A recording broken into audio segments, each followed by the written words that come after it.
Hello students, कैसे हो। मैं संदीप शर्मा और आप देख रहे हो मेरा यूट्यूब चैनल बिक्स इंस्टीट्यूट, जिस पे आपका स्वागत है। तो जो भी बच्चे मेरे चैनल पे नए हैं वो मेरे चैनल को सब्सक्राइब कर लें और उसी के साथ साथ बेल आइकन को भी दबा लें, ताकि जैसे ही कोई नया वीडियो या कोई भी नया अपडेट आपका होता है तो उसका नोटिफिकेशन आपको तुरंत रिसीव हो सके। तो बच्चों, प्रीवियस क्लास में अपन पढ़ चुके हैं कि किसी बिंदु आवेश के कारण कितना विद्युत क्षेत्र उत्पन्न होता है। आज का अपना जो टॉपिक है वो है बहुल आवेशों के कारण विद्युत क्षेत्र निकालेंगे। यानी कि अगर किसी बिंदु पर एक से ज्यादा आवेशों के कारण अगर अपन को विद्युत क्षेत्र निकालना है तो वो किस तरीके से निकाला जाता है वो आज अपन पढ़ेंगे। तो बच्चों, इसके लिए अपना सबसे फर्स्ट काम है आपका फिगर ड्रॉ करने का। और फिगर में अपन कंसीडर कर रहे हैं कि ये अपने पास कोई एक कार्तीय निर्देशांक पद्धति है, जिसमें ये x है, ये y है और ये आपके पास z एक्सिस है। और इसमें आपके पास ये कोई एक P बिंदु है जिस पर अपन को विद्युत क्षेत्र की तीव्रता की गणना करनी है। किनके कारण? बहुल आवेशों के कारण। तो आपने यहाँ क्या किया है कि यहाँ पे बहुत सारे आवेश लिए हैं, जैसे Q1 आवेश है, ऐसे आपके पास ये Q2 आवेश है, ऐसे आपके पास ये Qn आवेश है आपके पास। तो इस तरीके से आपने क्या किए हैं, ये बहुत सारे आवेशों को अज्यूम किया है। यानी कि इस निकाय में आपके पास कितने आवेश उपस्थित हैं? n आवेश उपस्थित हैं। इन सभी n आवेशों के कारण इस P बिंदु पर कितना विद्युत क्षेत्र उत्पन्न होगा वो निकालना है। तो इसके लिए अपन ने पहला ये जो Q1 आवेश है, इसका मूल बिंदु के सापेक्ष जो स्थिति सदिश है वो अपन ने मान लिया R1। तो आपने लिखा R1 है, वो है Q1 आवेश का मूल बिंदु O के सापेक्ष स्थिति सदिश। ये आपने R1 का मीनिंग बता दिया। ऐसे ही आप ये बोल सकते हो कि इस R2 का मूल बिंदु के सापेक्ष जो स्थिति सदिश है वो कितना है? R2। तो आपने लिख दिया R2 है वो Q2 आवेश का मूल बिंदु O के सापेक्ष स्थिति सदिश है। ऐसे अपने पास ये जो Qn सदिश है, इस Qn सदिश का मूल बिंदु के सापेक्ष जो स्थिति सदिश है वो कितना मान रहे हैं? Rn। तो आपका Rn है वो Qn आवेश का मूल बिंदु के सापेक्ष स्थिति सदिश हो गया। ऐसे इस P बिंदु पर आप अगर स्थिति सदिश मानोगे तो इसको अपन ने मान लिया Rp। तो आप लिख सकते हो जो Rp है वो लिख सकते हो बिंदु P का मूल बिंदु के सापेक्ष स्थिति सदिश। तो पहला आपने इस डायग्राम में जो भी रिप्रेजेंट किया उनके बारे में बता दिए। Q1, Q2, Q3 dot dot Qn है, ये आपके आवेश हैं जिनके कारण आपको P बिंदु पर क्या निकालना है? विद्युत क्षेत्र निकालना है। अब आप लिख सकते हो अध्यारोपण के सिद्धांत से। आपको पढ़ाया गया अध्यारोपण का जो सिद्धांत है, इस अध्यारोपण के सिद्धांत से अगर आप EP निकालना चाहोगे, EP का मीनिंग हो गया P बिंदु पर विद्युत क्षेत्र की तीव्रता। इसको आप लिख सकते हो E1P, E2P dot dot ENP। यानी कि अध्यारोपण का सिद्धांत आपको ये कहता है कि किसी भी बिंदु पे अगर आपको क्या निकालनी हो, कोई भी राशि है उसका परिणामी मान निकालना हो, तो उस बिंदु पर उत्पन्न होने वाली जितनी भी राशियां उनका क्या कर दो? योग कर दो। अगर सदिश राशि है तो सदिश योग कर दो, अदिश राशि है तो अदिश योग कर दो। तो उसी के आधार पर अपन विद्युत क्षेत्र है वो कैसा मानते हैं? सदिश राशि। तो अपन ने इनका क्या कर दिया? सदिश योग। अब यहां लिख दो EP। EP तो हो गया आपके पास बिंदु P पर परिणामी विद्युत क्षेत्र की तीव्रता। ये तो आपने बोल दिया बिंदु P पर। अब मैंने लिखा E1P और इस E1P का मीनिंग आपके पास क्या है? बिंदु P पर Q1 आवेश के कारण उत्पन्न विद्युत क्षेत्र की तीव्रता, यानी कि आपका P बिंदु पर Q1 कितना विद्युत क्षेत्र उत्पन्न करेगा वो, तो अपन लिख सकते हैं K Q1 अपॉन में R1P का स्क्वायर R1P के, जहां आपके पास R1P तो ये है, ये दूरी वाली स्थिति को लिख दिया R1P, और इसकी दिशा में जो एकांक सदिश है उसको लिख दिया अपन ने R1P। कहां से लिखा, अपन जानते हैं बिंदु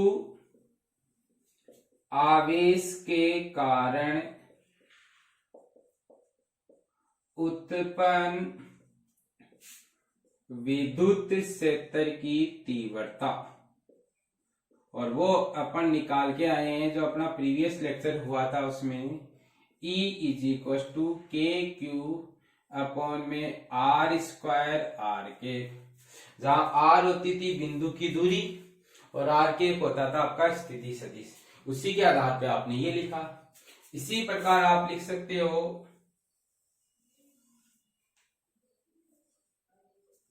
अगर आप E2P निकालना चाहोगे तो क्या मीनिंग होगा, बिंदु P पर Q2 आवेश के कारण उत्पन्न विद्युत क्षेत्र की तीव्रता, और इसको आप लिख सकते हो KQ2 अपॉन में R2P का स्क्वायर R2P के, ये आपका E2P हो गया।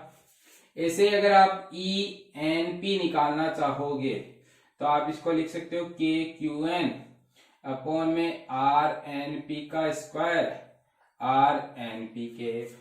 दोबारा समझो बच्चों, आपको क्वेश्चन में ये पूछा गया है कि इस P बिंदु पर ये जो आपके बहुत सारे आवेश हैं इनके कारण परिणामी विद्युत क्षेत्र कितना उत्पन्न होगा। तो अध्यारोपण का सिद्धांत आपका क्या कहता है, एक से ज्यादा अगर राशियां हैं तो उनका परिणामी निकालने के लिए किस सिद्धांत का यूज लेते हैं, अध्यारोपण के सिद्धांत का। अब इस अध्यारोपण के सिद्धांत से अपन ये कह सकते हैं कि P बिंदु पर विद्युत क्षेत्र एक तो पहला आवेश करेगा, दूसरा करेगा, ऐसे ही nth आवेश करेगा, तो अपन ने ये सदिश योग कर दिया। अब E1P निकालने के लिए आप बिंदु आवेश का अपन डेरिवेशन कल कर चुके हैं। प्रीवियस क्लास में पढ़ा था कि किसी भी बिंदु पर Q आवेश के कारण विद्युत क्षेत्र ये होता है। अभी अपना Q की जगह Q1 है तो अपन ने लिख दिया Q1। इस Q1 की बिंदु P से जो दूरी है वो R1P है, इसकी दिशा में एकांक सदिश R1P है। ऐसे इस Q2 की इस P बिंदु से जो दूरी है वो तो R2P ले रहे हैं, और इसकी दिशा में जो एकांक सदिश है वो अपन लेंगे R2P के। ऐसे आपके पास इस n आवेश की जो दूरी है वो तो RNP है, और इसकी दिशा में ये जो सदिश है वो RNP के है। तो ये अपन ने सबका मान निकाल लिया। अब मान निकाल लिया तो आप इसको रख दो, तो EP बराबर KQ1 अपॉन में R1P का स्क्वायर R1P के, ऐसे लिख सकते हो KQ2 अपॉन में R2P का स्क्वायर R2P के, और ऐसे आपका KQN अपॉन में RNP का स्क्वायर RNP के। यहाँ तक किसी भी बच्चे को कोई दिक्कत नहीं होनी चाहिए। अपन ने इन सबका मान निकाला, ये मान रखा। अब इसमें आप K को तो कॉमन ले सकते हो, और ये प्लस का साइन है, इसको अपन रिप्रेजेंट कर सकते हैं सिग्मा से। अब इस सिग्मा में वैल्यू स्टार्ट हो रही है 1 से, कहां तक जा रही है, n तक। किस किस की वैल्यू चेंज हो रही है, एक तो QI, दूसरा आपका RIP का स्क्वायर और RIP के। तो ये आपके पास किसी भी बिंदु पर परिणामी विद्युत क्षेत्र निकालने का तरीका आ गया, किनके कारण है, बहुल आवेशों के कारण। ये सूत्र किनके लिए यूज में होगा, विविक्त आवेश वितरण के लिए। आपको याद हो तो स्टार्टिंग में मैंने एक टॉपिक पढ़ाया है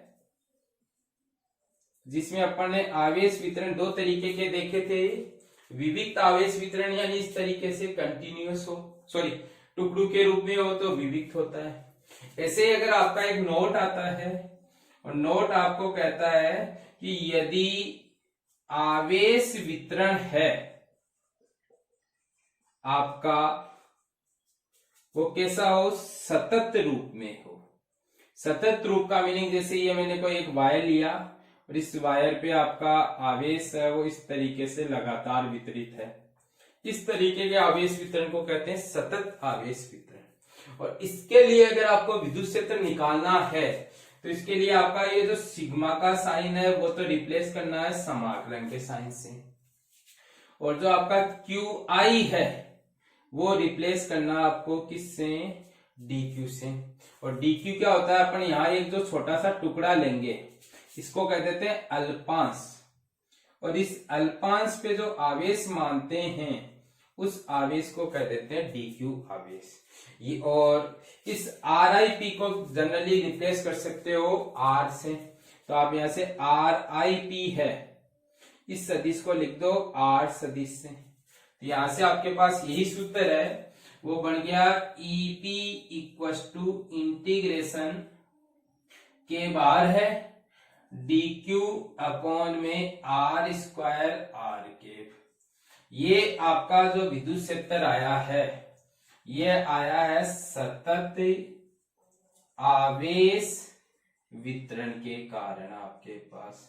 तो बच्चों आपको क्या ध्यान रखना है, आपको ये ध्यान रखना है कि अगर आपको आवेश वितरण है वो विविक्त दिया गया है तो सबका अलग अलग निकालो और फिर उनका योग कर दो। अगर आवेश वितरण आपको विविक्त ना देकर सतत दिया गया है तो पहले एक छोटा सा टुकड़ा लेना है, उस टुकड़े का आवेश dq मान लो, और उस dq आवेश के कारण जो विद्युत क्षेत्र उत्पन्न होगा आपके पास, यानी इसके कारण आपका जो विद्युत क्षेत्र है वो आप मान सकते हो dE बराबर k dq अपॉन में R स्क्वायर। ये आपका विद्युत क्षेत्र किसके आधार पे आया, वही काम है k q अपॉन में R स्क्वायर। अभी अपने पास q की जगह dq है तो dq रख दिया, और इस dq आवेश की बिंदु से जो दूरी है वो r मान रहे तो k dq upon R square, और कुल आवेश निकालना है तो इसका क्या कर दो, समाकलन कर दो, और उसकी दिशा में एकांक सदिश अपन ने R केप मान लिया। तो इस तरीके से आप क्या कर सकते हो, बहुल आवेशों के कारण किसी भी बिंदु पर अगर विद्युत क्षेत्र की गणना करनी है तो अपन इस तरीके से कर सकते हैं, कोई दिक्कत नहीं होनी चाहिए। एक बार दोबारा समझ लो बच्चों, आपको किसी भी तरीके की कोई प्रॉब्लम नहीं रहनी चाहिए। अगर किसी बच्चे को समझने में थोड़ी बहुत भी अगर कोई दिक्कत रहे तो वो कमेंट सेक्शन में या व्हाट्सएप नंबर पे डायरेक्ट आप क्या कर सकते हो, मैसेज करके पूछ सकते हो, ताकि आप जो भी कंसेप्ट सीख रहे हो वो कंसेप्ट आप क्या कर सको, स्ट्रॉन्ग कर सको। तो उसी के आधार पे अपन को क्या निकालना है कि इस P बिंदु पर इन सभी आवेशों के कारण कितना विद्युत क्षेत्र होगा वो निकालना है। तो ये निकालने के लिए आपने ये Q1 आवेश की दूरी लिखी, Q2 की लिखी, Qn की रखी, Qp की रखी। अब आपने कहा कि इस P बिंदु पर एक तो पहला आवेश उत्पन्न करेगा, दूसरा करेगा, ऐसे nth करेगा, तो पहले आवेश का विद्युत क्षेत्र अपन इस सूत्र के आधार पे ये निकाल सकते हैं। ऐसे दूसरे का निकाल लिया, ऐसे ही अपन ने लास्ट पे निकाल लिया और इन सभी का योग कर दिया। अब इसमें k कॉमन आ गया, प्लस के साइन को सिग्मा से लिख सकते हैं, और आपके पास ये जो वैल्यू है वो 1 से स्टार्ट होकर कहां तक चेंज हो रही है, n तक चेंज हो रही है। तो अपन इस तरीके से क्या कर सकते हैं, निरूपित कर सकते हैं। आई होप सबको समझ में आ गया होगा। फिर भी अगर कोई दिक्कत रहे तो कमेंट सेक्शन में कमेंट करके पूछ लेना। नेक्स्ट टॉपिक में अपन क्या करेंगे, इस पे बेस्ड एक दो प्रॉब्लम है उनको डिस्कस करेंगे, ताकि अपना ये जो टॉपिक है वो अपन को अच्छे से एक्सप्लेन हो जाए आपके पास। तो बच्चों वीडियो को देखने के बाद में वीडियो को लाइक करना ना भूले, और लाइक करने के साथ साथ आप उसको शेयर भी कीजिए। एक बार आप इसका स्क्रीनशॉट ले लो।